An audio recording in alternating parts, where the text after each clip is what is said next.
Well, there were reports coming back of Christians being drugged to the altars of the churches and have their throats slit. In India, they would build pyramids of skulls. Before we go on, we probably won't get through all the Crusades here, but I want to read something from John Dickson's book, Bullies and Saints. John Dickson's an historian, and that book, Bullies and Saints, is quite a good book. And this is apparently an eyewitness speaking about the First Crusade when they got to Jerusalem. He said this: "Wonderful sights were to be seen. Some of our men cut off the heads of their enemies. Others shot them with arrows so that they fell from the towers. Others tortured them longer by casting them into the flames. Piles of heads, hands, and feet were seen in the streets of the city. It was a just and splendid judgment of God that this place would be filled with the blood of the unbelievers, since it had suffered so long from their blasphemies," unquote.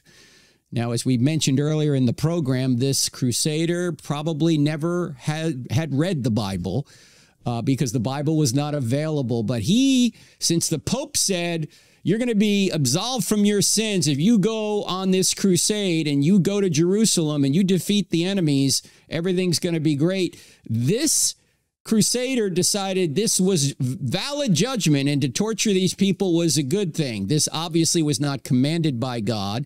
It goes against the teachings of Jesus.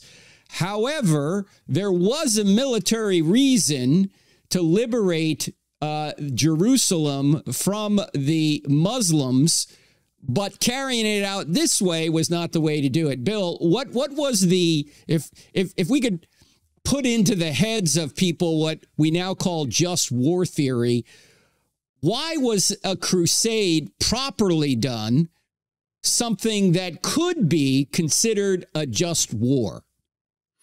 Well, there were reports coming back of Christians being drugged to the altars of the churches and have their throats slit.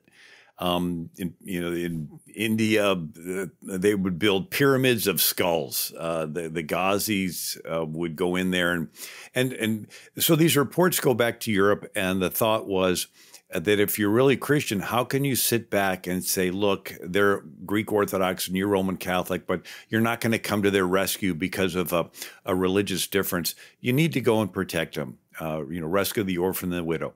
Now, we cannot endorse everything they did in battle.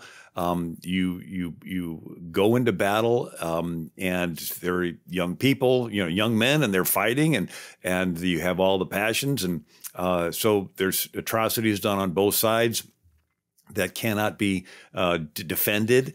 But as far as the big picture goes, the Crusades bought Europe 2 centuries. Had they not happened, the Muslim armies would have invaded Eastern Europe 2 centuries earlier.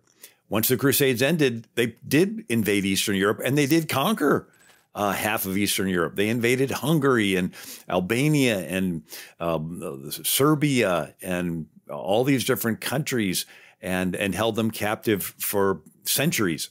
And but had the Crusades not happened, they would have had 2 centuries earlier to do it, and they probably would have conquered Europe from the east the same way they conquered Spain in just 10 years, because they were they had the stirrup and the scimitar sword, where most of the Europeans were still fighting on foot with heavy metal swords. And, Charles Martel was the first one that learned how to make a stirrup in Europe and begin to fight on horseback. So, so a lot of terrible things happened in the war.